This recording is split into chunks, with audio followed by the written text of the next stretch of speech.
Bharat Nepal border के पास वाल्मीकि नगर के बिसहा गाछी टोला की जानकी देवी उर्फ जानकी दीदी अपनी अनोखी प्रतिभा के लिए मशहूर हैं।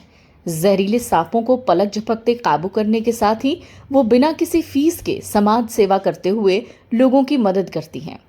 हजारों सांपों का रेस्क्यू कर चुकी हैं जानकी देवी। भारत नेपाल बॉर्डर के पास है वाल्मीकि नगर, जहां से सटा हुआ एक गांव है बिसहा गाछी टोला।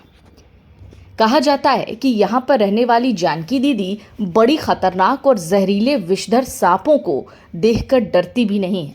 यही नहीं, मामूली दुख तकलीफ, मोच या चोट समेत गर्भवती महिलाओं के पेट में उल्टा बच्चा सीधा कर नॉर्मल डिलीवरी करवाने में भी जानकी देवी को महारत हासिल है।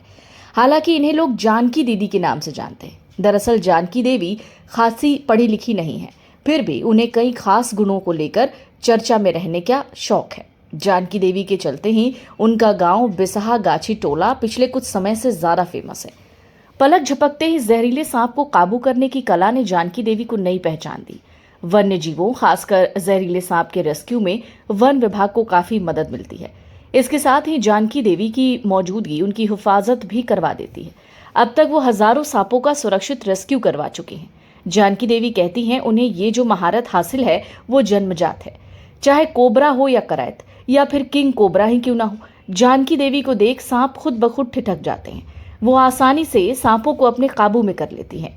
कई बार रेस्क्यू के दौरान सांप उन्हें काट चुके हैं, लेकिन उनका विष भी जानकी देवी पर बेअसर रहता है।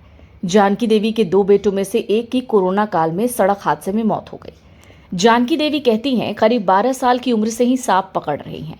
अब तक हजारों सांप पकड़कर वीटीआर में वन विभाग को दिया है या फिर खुद ही सुरक्षित जंगल में छोड़ दिया है। इनमें कोबरा, किंग कोबरा, अजगर और करैत या भी कोई भी सांप क्यों ना हो, इन्हें देखकर रुक जाता है और फिर उनके इर्द गिर्द आकर घूमने लगता है। जानकी देवी का दावा है कि डिस्कवरी चैनल से उन्हें जॉब का ऑफर मिला। सांपों को पकड़ने की इस खासियत की चर्चा पूरे इलाके के साथ साथ डिस्कवरी चैनल वालों तक जा पहुंची और उनकी इस खूबी को देखते हुए डिस्कवरी चैनल से करीब 10 साल पहले उन्हें जॉब का ऑफर मिला। हालांकि उन्होंने अपने पति के कहने पर जॉब का ऑफर ठुकरा दिया।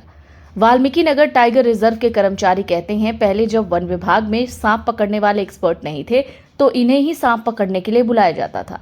अब तो दूर दराज से लोग सांप पकड़ने के लिए इन्हें ही बुलाते। स्थानीय रिंकू देवी तजमुन खातून बताती हैं कभी कभार दीदी खुद साइकिल चलाकर लोगों तक जाती हैं। वो कहती हैं कि एक बार दीदी ने विशालकाय किंग कोबरा को पकड़ा और हाल ही में मेरे घर में भी एक गेहुवन यानी ब्लैक कोबरा निकला था, तो मैंने दीदी को बुलाया और उन्होंने उसे पकड़कर जंगल में छोड़ दिया।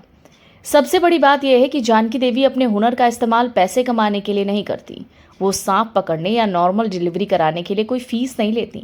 अपने हुनर का उपयोग विशुद्ध रूप से समाज सेवा के लिए करती हैं। यही वजह है कि इनकी प्रसिद्धि वाल्मीकि नगर से लेकर बगहा और आसपास के इलाकों तक है। सारे लोग इन्हें जानकी दीदी के नाम से पुकारते हैं, जो अपने खास ईश्वरीय देन की कला से मशहूर हैं। Big dreams need the right foundation. At Vidya Vihar Residential School, holistic education goes beyond classrooms.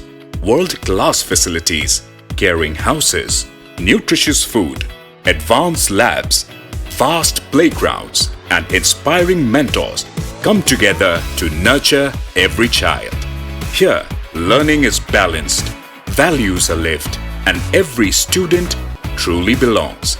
Vidya Vihar Residential School, where learning transforms futures.